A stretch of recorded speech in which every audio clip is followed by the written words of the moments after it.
We all kind of know the basics. We're wired for familiarity. We're wired for belonging. We're wired for safety. We know that. And I don't say this from distance because I've spent years fighting change that I knew I needed. And yet, for a creature as complex and intelligent as a human being, change is still absurdly hard. Like hard in a way that feels irrational. People will stay in familiar hells for years, even when they're self-aware, even when they can articulate exactly what's going on, exactly what's wrong. So the question isn't why change is uncomfortable. It's why we seem to actively fight it. Familiar damage. Why do people stick to familiarity, even when it's clearly hurting them?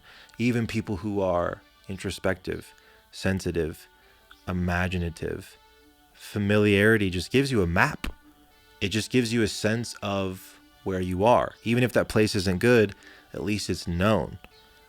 Change removes that blueprint. It removes all of those landmarks. And so I think most of us would rather stay in pain than feel disoriented, somewhere unfamiliar.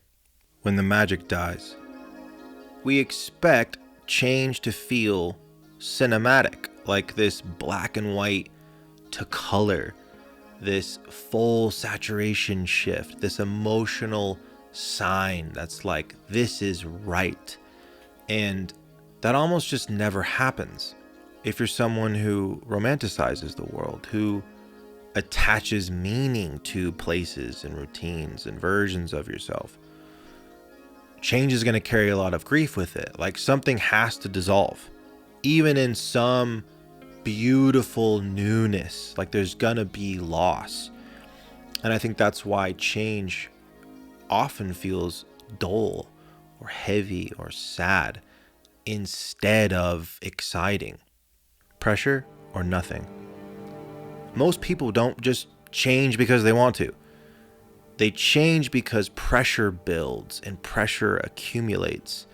Life tends to be just uncomfortable enough to notice, but not uncomfortable enough to leave.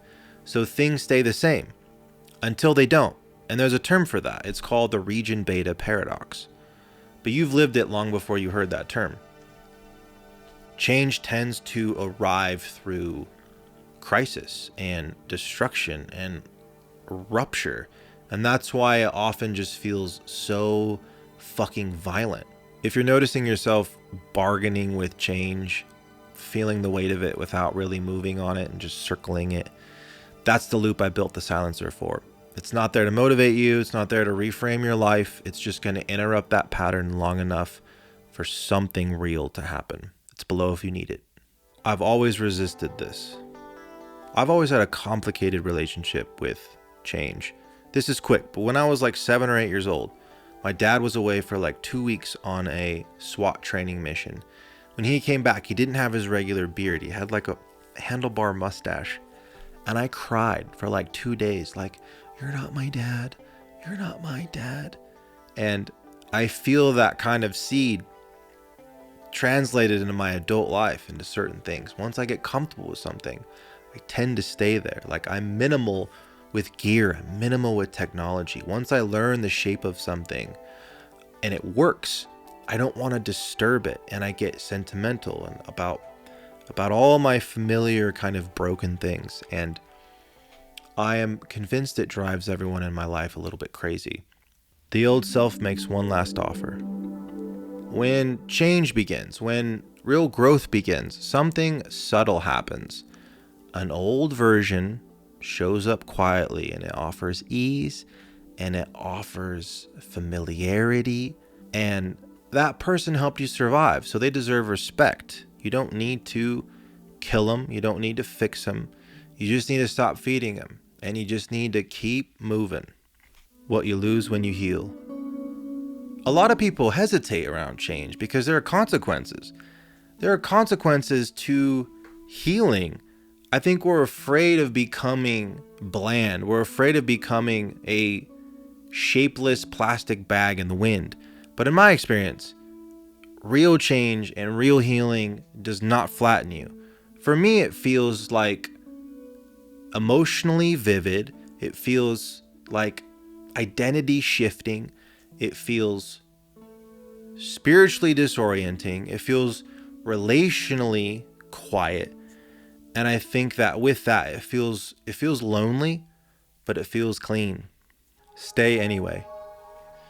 Change is going to feel like staying. Staying when it would have been easier to throw in the towel and retreat.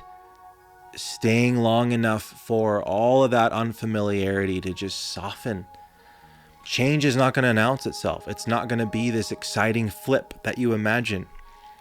It's going to settle in quietly if you just keep showing up. And after a while, all of that staying, it doesn't feel brave. It just feels necessary. It just feels right. It feels clean. It feels correct. And that's what sticks. That's it for this, my friend. Check this one out next. As always, I believe in you.